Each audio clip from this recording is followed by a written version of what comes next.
Welcome back mga kaaldab. Ito na naman po ang inyong lingkod, si Mr. Destiny. At ang pag-uusapan nga po natin, itong nakakatuwa na akala po ng mga katden, pumapabor nga po sa kanila. Hindi po nila alam na mas pumabor nga po ito sa Aldab Nation.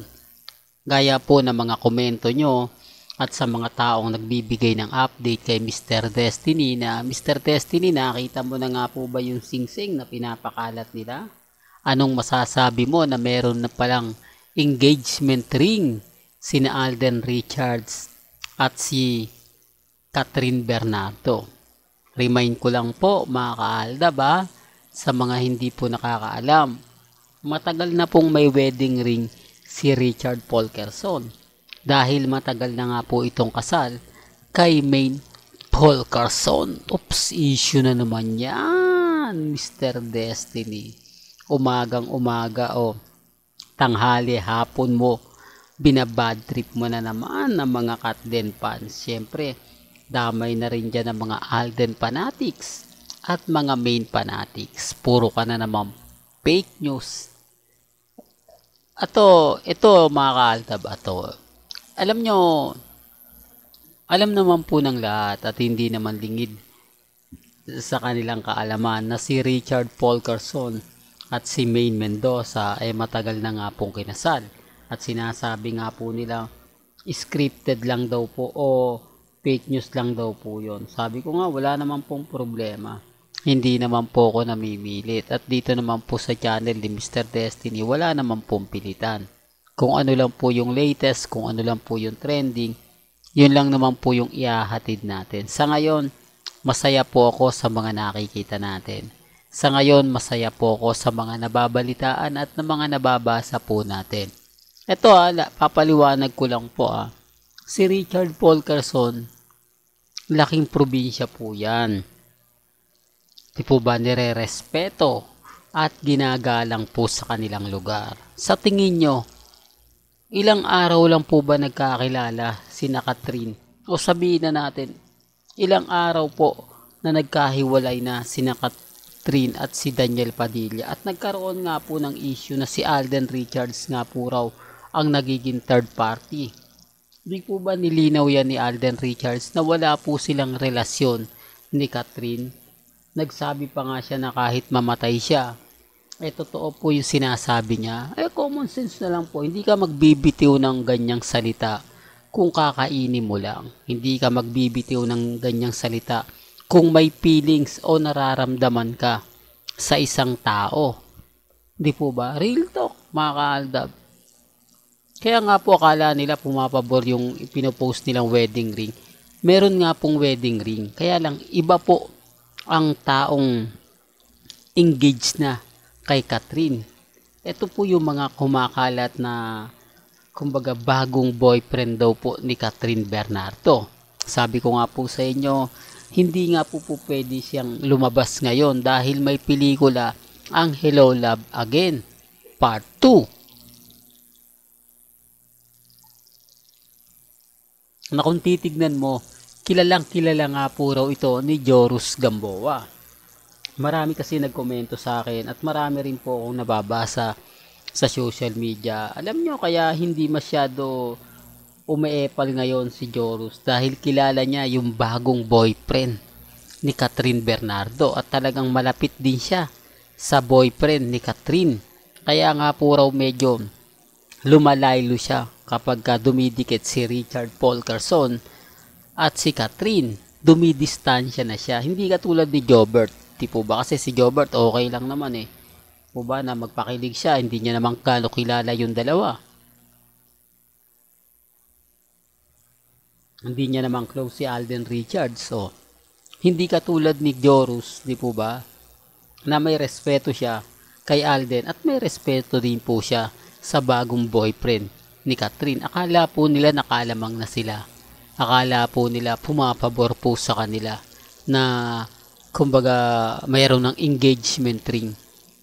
Remind ko lang po sa mga ayaw pong maniwala sa mga sinasabing wedding ring na ganto ganyan. Okay lang po yan. mas pumapabor nga po sa atin eh. Mas, kumbaga, masasabi natin na tayo po yung panalo sa laban na yan. Tayo po yung wagi sa laban na yan. Although sinasabi ng iba, hindi, fake news yan, Mr. Destiny. Mali yan sinasabi mo, hindi totoo yan sinasabi mo. Wala naman pong problema. Hindi naman po tayong tipo na mamimilit sa kanila. Hindi naman po tayong tipo na ganito, ganyan. Basta sa akin po, mga kaaldab, kampante lang ako, relax lang ako kasi alam naman po natin kung sino po talaga yung totoong karelasyon ni Main Mendoza at ni Richard Polkerson. At alam naman po natin na hindi po papatulan ni Alden Richards si Catherine. Although sabi ko, wala naman po tayong masama tinapay kay Catherine. Maganda po siya. Talaga naman po super sexy. Kaya lang pansinin nyo yung kasuotan niya. Pansinin nyo yung mga post niya sa social media.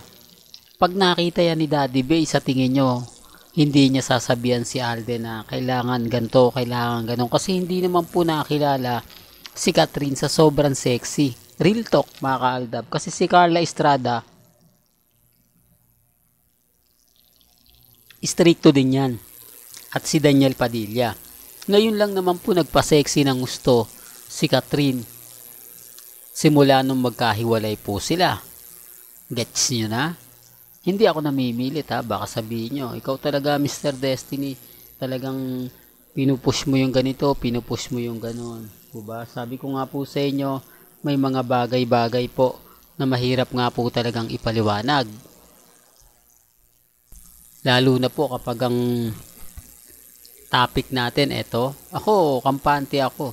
Ano man po sabihin nila, ano man po yung komento nila, okay lang. Kasi sa atin po yung wagi, sa atin po yung panalo. Sa ngayon, sinasabi nila. Pero respeto na lang po sa mga hindi po nakakaintindi at nakakaunawa. Ito po yung walang alam sa Aldab Nation. Ito po yung mga baguhan lang na kung saan naging cut din 2020. Kasi hindi nila alam yung buong istorya kina Mengay kay Alden, kung kailan nga po ito ikinasal, kung ano nga po ba nangyari. Kasi karamihan po mga kaaldab nagtatanong, papaano daw kinasal sila Mengay at Alden? At saan nga po raw kinasal sila Main Polkerson at Richard Polkerson? Dito na po tayo pumapasok. Dito na po pumapasok yung sinasabi ko na kung Aldab Nation ka since 2015, alam mo yung buong istorya. Alam mo yung buong kwento kung saan nga po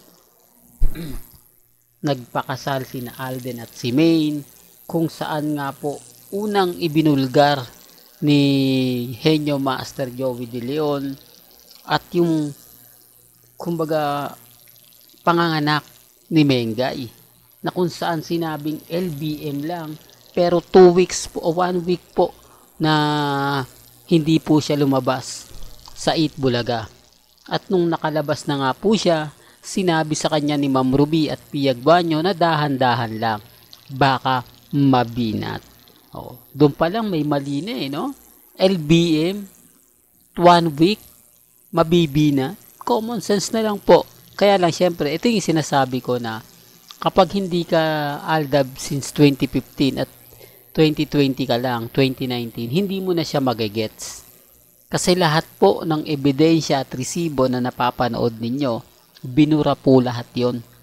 Real talk to, binura po lahat yon. Kaya nga po nalulungkot ako kapag naaalala ko yung mga bagay na ganyan.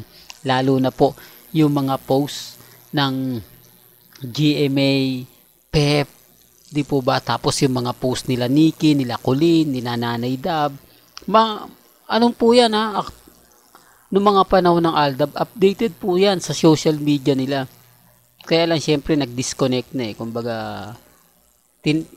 tinanggal na po lahat nila. Tapos kay Jude Palaboy, sa mga nakakaalala po, kay Jude Palaboy, di po ba? Number 1 true-blooded Aldab Nation yan. Pati sila Mama Ebs na biglang bumaliktad. O ba, napunta kay Mario. So, totoo yan mga ka-Aldab. Kaya nga sabi ko sa inyo, hindi tayo nagkakaintindihan pag hindi ka talaga Aldab Nation. Kasi yung mga binabanggit kong pangalan, Aldab Nation lang po ang nakakaintindi at nakakaunawa. Yan po yung totoo.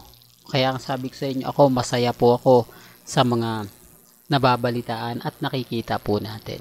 Well, hanggang dito na lang po ang ating latest updates. Kaya kung gusto nyo pa po ng pinaka-latest at sariwang update, abay tumutok lang po kayo dito po sa channel ni Mr. Destiny para updated po kayo sa mga latest at sa mga bagong video po na ilalabas po natin maya-maya lang. Kaya kung bago ka lang sa channel na to at isa kang true-blooded Aldab Nation na nagmamahal kina Mengay at Isoy, tama po ang channel na pinuntahan mo, kaya consider na po kitang bagong subscriber. At huwag mong kalimutang i-share ang mga video po natin sa mga mami, sa mga titas, at sa mga senyor. Hanggang sa muli, salamat po sa panonood at pakikinig.